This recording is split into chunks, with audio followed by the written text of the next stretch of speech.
Hi friends, ഷെഫീസ് cream വേൾഡിലേക്ക് സ്വാഗതം. വളരെ ടേസ്റ്റിയും അതുപോലെ സിമ്പിൾ ആയിട്ടുള്ള ഒരു മീൻ കറിയുടെ റെസിപ്പിയാണ് കേട്ടോ. നമുക്ക് പെട്ടെന്ന് തന്നെ തയ്യാറാക്കിയെടുക്കാം. ഇതിലേക്ക് കൂടുതൽ സാധനങ്ങളൊന്നും വേണ്ട. ഇനി നമുക്കിത് എങ്ങനെ തയ്യാറാക്കുന്നത് നോക്കിയാലോ. ഞാനിവിടെ അയല വെച്ചിട്ടാണ് ചെയ്യുന്നത്. മീൻ ഇവിടെ നേരത്തെ ഒന്ന് കായം പിടിപ്പിച്ച് വെച്ചിട്ടുണ്ടായിരുന്നു മസാലയ്ക്ക് ഒന്ന് പിടിക്കാനായിട്ട്. ഒരു അര ടീസ്പൂൺ മുളക് പൊടി, അര ടീസ്പൂൺ മഞ്ഞൾപ്പൊടി, ആവശ്യത്തിനുള്ള ഉപ്പ്, 1.5 ടീസ്പൂൺ ഇഞ്ചി വെളുത്തുള്ളി പേസ്റ്റ് കൂടി ചേർത്തിട്ട് ഒന്ന് കായം പിടിപ്പിച്ച് വെച്ചതാണ്. ഇനി ഇതിലേക്ക് ഒരു 1.5 തക്കാളി എടുത്തിട്ടുണ്ട്. എൻ്റെ കയ്യിലുള്ളത് വലിയ തക്കാളി ആയതുകൊണ്ട് ഒരു 1.5 തക്കാളി എടുത്തിട്ടുണ്ട്. ഇനി ഇതിലേക്ക് ഒരു 2 പച്ചമുളക്, ആവശ്യത്തിനുള്ള കറിവേപ്പില, പിന്നെ ഇതിലേക്ക് വേണ്ടത് വാളൻപുളിയാണ്. നിങ്ങളുടെ കയ്യിൽ ഇനി കുടംപുളി ഉണ്ടെങ്കിൽ അതും ചേർക്കാം കേട്ടോ. ഞാനിവിടെ വാളൻപുളി വെച്ചിട്ടാണ് ചെയ്യുന്നത്. അതൊന്ന് വെള്ളത്തിലൊന്ന് കുതിർത്തി വെച്ചതാണ്. ഇനി നമുക്കിത് തയ്യാറാക്കാനായിട്ട് ഒരു ചട്ടി എടുക്കാം.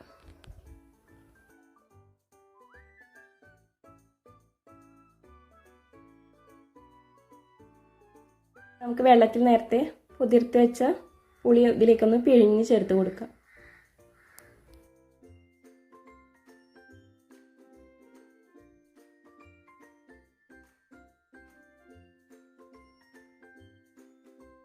നമ്മൾ ചേർത്ത് കൊടുക്കാൻ പോകുന്നത് നേരത്തെ കട്ട് ചെയ്ത് വെച്ച പച്ചമുളകാണ്.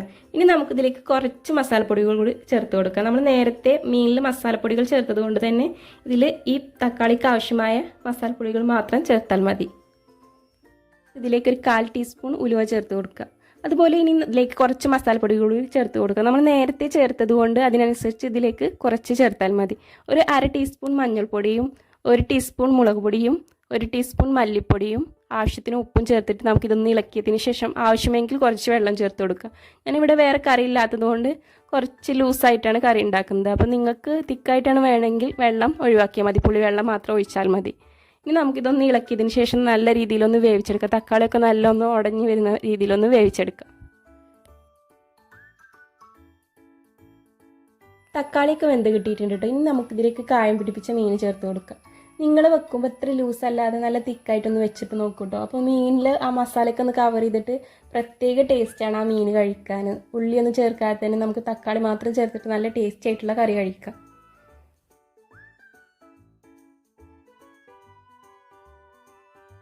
ഇനി ഇതിൻ്റെ മുകളിലായിട്ട് നേരത്തെ മാറ്റി വെച്ച കറിവേപ്പിലയാണ് ചേർത്ത് കൊടുക്കുന്നത്. എന്നിട്ട് നമുക്കൊരു 2 മിനിറ്റ് ഇതൊന്ന് അടച്ചു വെച്ചിട്ട് വേവിച്ചെടുക്കാം.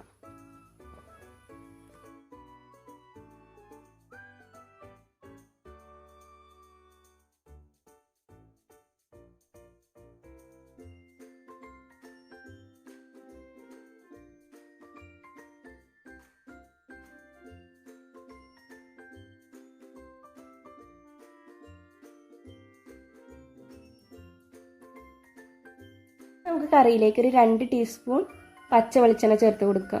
അതുകൂടി ചേർത്തിട്ട് നമുക്കിതൊന്ന് 2 മിനിറ്റ് അടച്ചു വെച്ച് വേവിച്ചിട്ട് നമുക്ക് തീ ഓഫ് ചെയ്യാവുന്നതാണ്. എന്നിട്ട് നമുക്കതിലേക്ക് കുറച്ച് കായപ്പൊടി കൂടി ചേർത്ത് ഇളക്കിയതിന് ശേഷം നമുക്ക് കറി ഉപയോഗിക്കാവുന്നതാണ്.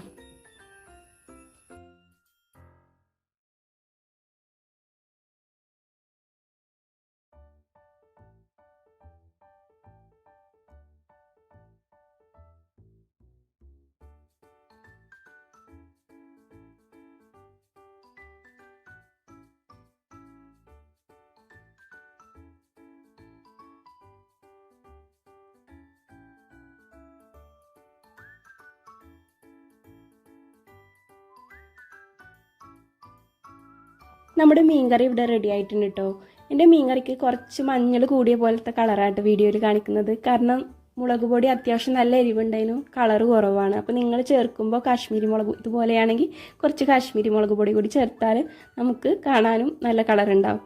അപ്പോൾ കാണാൻ ഭംഗിയിലല്ലല്ലോ കാര്യം, ടേസ്റ്റിലല്ലേ. അപ്പോൾ എല്ലാവരും ഇതുപോലെ ഒന്ന് ട്രൈ ചെയ്ത് നോക്കി അഭിപ്രായം കമൻറ്റ് ചെയ്യണേ. വീഡിയോ ഇഷ്ടപ്പെട്ടാൽ ലൈക്ക് ചെയ്യാനും ഷെയർ ചെയ്യാനും കൂടെ സബ്സ്ക്രൈബ് ചെയ്യാനും മറക്കല്ലേ. മറ്റൊരു നല്ല വീഡിയോയുമായി വീണ്ടും വരാം.